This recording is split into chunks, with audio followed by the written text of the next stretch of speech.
오늘 또 하나님께서 우리에게 귀한 은혜를 주실 줄 믿습니다. 오늘 하나님 말씀 마가복음 10장 48절입니다. 우리 함께 하나님 말씀 선포합니다.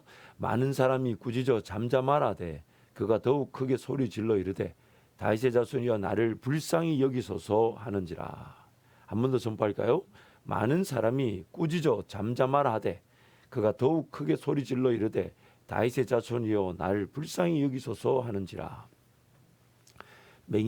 맹인이었던 바디메오가 예수님이 지나가신다는 소리에 예수님을 향하여 부르짖는 강구입니다.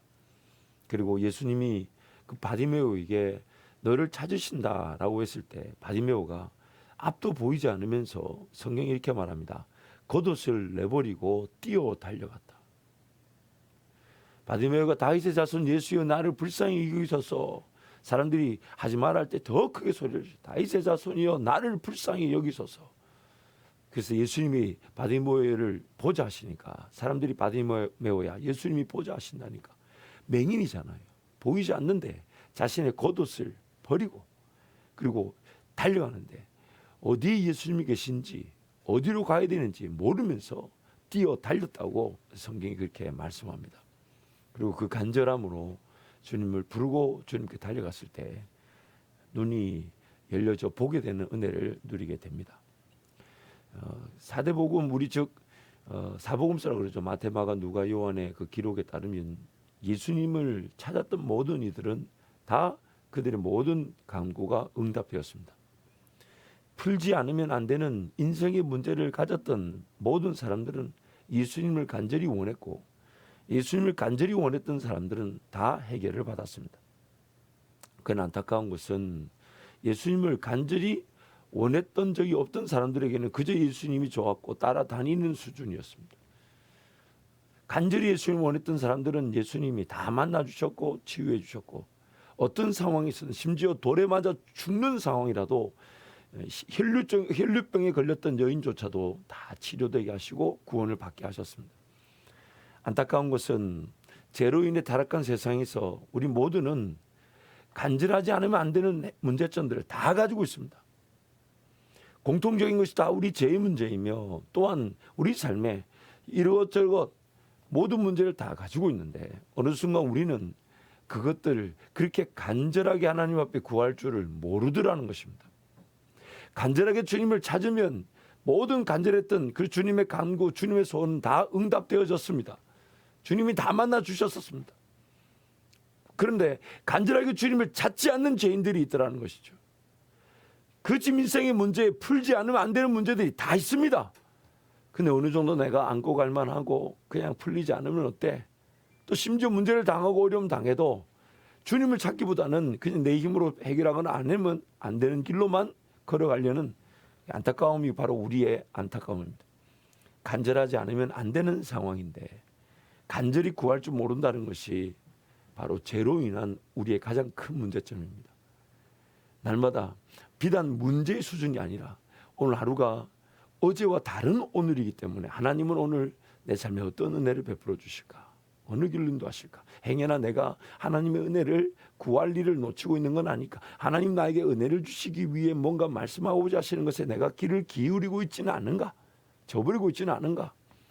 사실 간절하지 않을 수 없는 게 인생이고 하나님을 간절히 찾을 수밖에 없는 것이 우리의 사람인데 그것이 비단 어려움과 아픔을 당하고 해결하지 못하는 문제의 수준뿐만 아닌 믿음의 영역의 수준을 봤을 때 하나님의 꿈에 간절하고 하나님의 비전에 간절하고 하나님 그분을 만나기를 간절하고 하나님 그분의 음성을 듣기를 간절하고 하나님 그분을 온전히 바라보기를 그분의 얼굴 보듯이 그분을 만나기를 간절히 원할 수밖에 없는 게 인생인데 타락한 우리가 간절하지 않더라는 것이죠.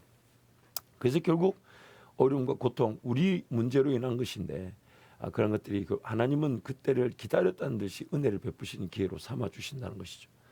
그래서 마틴 루터는 이렇게 얘기했습니다.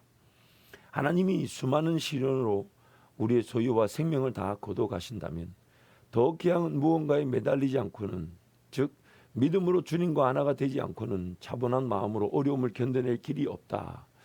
시련과 어려움으로 모든 것들이 다 걷어가고 사라지고 난 다음에야 하나님께 매달리지 않으면 해결될 수 없다는 걸 그제서야 발견한다는 것이죠. 팀 켈러 목사님이 고통에 답하다는 책에서 고난은 내 삶을 다스리고 구원할 힘과 권한이 나에게 있다는 망상을 몰아내준다. 인간은 역경을 지나면서 텅 빈 상태가 되어 하나님과 은혜로 채울 여지가 생긴다. 물론 우리 중에 누가 감히 삶의 모든 주도권, 능력, 내 삶을 관리하고 유지할 능력이 나에게 있다고 여기는 사람 누가 있겠습니까? 근데 여러분 그거 아세요? 그렇게 말하지 않으면서 우리는 삶의 습관이나 문화 혹은 선택을 그렇게 결정하고 만다는 것입니다. 그렇게 말하지 않으면서 시련과 고통을 당하여 기어이 다 내려놔야만이 하나님께로 나오는 상태로 우리가 자처하고 있다는 것입니다. 그것을 무지라고 하는 것입니다. 종종 문제가 일어났을 때 저는 그런 의도가 전혀 없었습니다. 근데 그렇게 행동했어요. 한 번은 용서해 줄 수 있는데 그것이 두 번, 세 번 반복되면 그것을 무지라고 얘기하는 것이죠. 마틴 루터가 이어서 이런 말을 합니다. 무에서 유를 만드시는 것이 하나님의 속성이다. 그러므로 아직 완전히 비어있지 않다면 주님은 거기서 아무것도 빚어내실 수 없다. 그러면 하나님은 오로지 버림받은 이들을 받아주시고 병든 이들만 치료하시며 눈먼 이들만 보게 하시고 죽은 이들에게만 삶을 되돌려 주신다. 죄인들만 거룩하게 하시며 어리석은 이들만 슬기롭게 하신다. 한마디로 그분은 가엾은 이들에게만 은혜를 베푸신다. 오늘 우리는 이 코로나 사태로 완전히 지금 낮아짐을 경험하고 있습니다. 낮아지고 싶지 않았습니다. 이렇게 낮아지고 싶지는 않았습니다. 이렇게 낮아지는 것이 아닌 우리가 뭔가 주어진 게 있고 은혜가 있을 때 자발적으로 낮아질 수 있었는데 자발적으로 낮아지지 않으니까 우리는 어쩔 수 없이 지금 낮아진 자리, 절망, 낙심, 좌절의 그런 위기를 피할 수가 없는 상태에 이르렀습니다. 개인의 가정, 일터뿐만 아니라 온 세계가, 나라 경제를 떠나 온 세계 경제가, 더군다나 세계 여러 가지 열강들, 강한 나라들이라 불리는 그 나라들의 우리 나라 경제는 많이 의존력이 높다는 것을 이번에 또 뼈저리게 느끼고 있습니다. 다른 나라 경제가 위축당하고 어려워지니까 덩달아 우리까지 함께 더 어려워지고, 원래 우리는 어려웠는데 더 어려워지고, 모든 경제가 완전 최저 상황으로 계속 치닫고 있습니다. 그럼에도 그것을 손쓸 방법 없이 그냥 휩쓸려 가고 있습니다. 코로나 바이러스를 막아야 되고 또한 이것을 정리해야 되니까 2주간 모든 거리를 차단하고 최소한의 움직임만으로 자리를 지켜달라. 우리 충분히 이해가 되고 또 그렇게 따라줘야 되겠죠. 그러나 지금 손쓸 수 없을 정도로 치닫고 있습니다. 또 이것이 지금 이 정도면 이 여파가 나중에 몇 개월, 몇 년을 더 갈지 아무도 예측하지 못하고 있습니다. 그래서 우리는 철저하게 낮아진 자리에서 하나님을 구하지 않은 그 대가로 낮아질 수밖에 없는 자리를 지금 지나고 있는 것이죠. 그러므로 여러분 이 시간 간절히 한번 기도하면서 낮아질 수밖에 없는 이 낮아짐의 자리에서조차 기도가 되지 않는다면 우리는 이후에 어떤 어려움을 어떻게 당할지 모릅니다. 여러분 함께 기도합시다. 통성으로 기도할 때 하나님, 낮아질 수밖에 없는 이 낮아짐의 자리에서 저부터 또 우리 가정과 우리 자녀들과 또 우리 한밭제일교부터 하나님 앞에 철저히 엎드려서 회개하고 자복하며 은혜를 구하며, 하나님 우리를 살리실 분은 하나님이십니다.